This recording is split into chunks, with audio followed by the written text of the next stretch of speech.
All right, here we go again for another edition of Flock Tales, and today I've got my oldest. I'm back. Yeah, and glad to see there's no more artwork than last time. But anyway, You never know. yeah, I know. So heaven forbid we spend money on things that matter. Anyway, so I gave him an option. I said, "Do you want to make your brother's favorite drink, a spicy pineapple margarita, with fresh jalapenos from my basement garden?" And he said no. So I guess we're not going to do that. So we're going to make instead a perfect margarita. Now, if you go to any decent Mexican restaurant or bar or, airport, they're going to claim that they make a perfect margarita.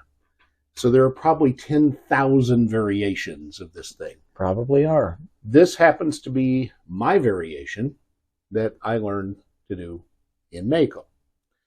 Not these tequilas, but having done it with these two tequilas, this is the way I like it.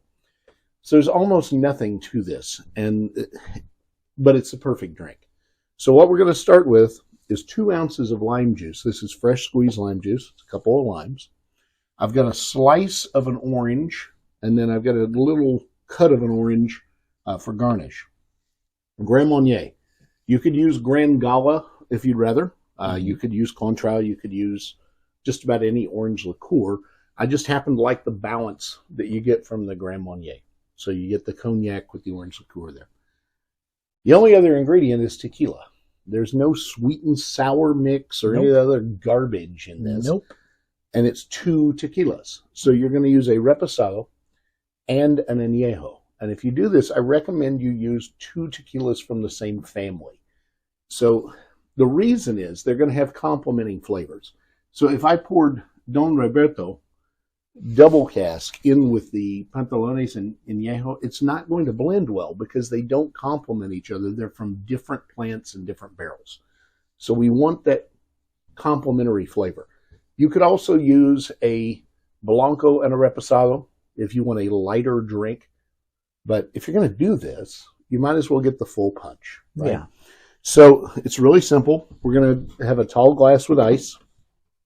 And we're going to build the drink in the glass and then just stir it with a small bar spoon. And to clarify, I just did my tax returns, so I want the full punch. As much punch. I think you just the got better. the full punch, actually.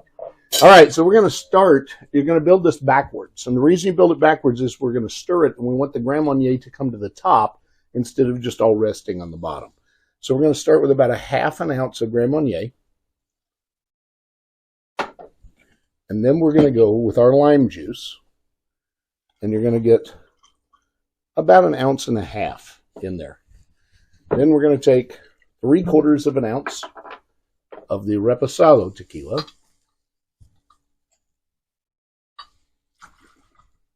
Followed by 3/4 of an ounce of the añejo tequila.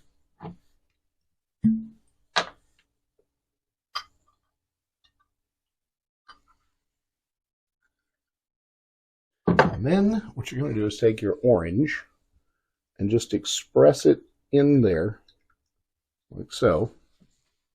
Take your bar spoon, bring this around, throw ice at your customer, very important part of the drink. That's it. Nothing else goes in this. If you have a customer that demands more tequila, first of all, they're a drunk. That's okay, just letting you know up front. It doesn't need more tequila. It's 1.5 ounces of tequila and 1/2 ounce of Grand Marnier.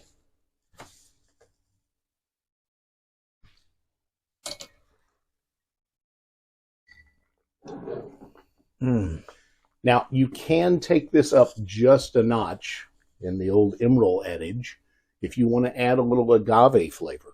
Okay, so with that, you're going to use some agave in the raw, pure agave nectar, and you don't need much of this.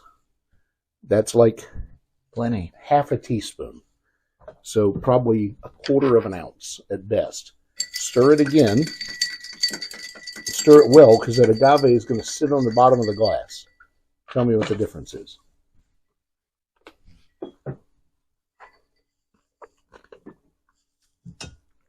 Well, it was very, very delicious and heavy punch forward from the start. But just that little spritz of agave in there cuts that acidity just Exactly. a hint and lets the sweetness come through just a little bit more. So both ways are fine. And again, there's probably 10,000 recipes for a perfect margarita. What he's drinking right now is what I like. You may be different. That's why I say don't put the agave in until you taste it to see if you want that extra oomph of the agave flavor. And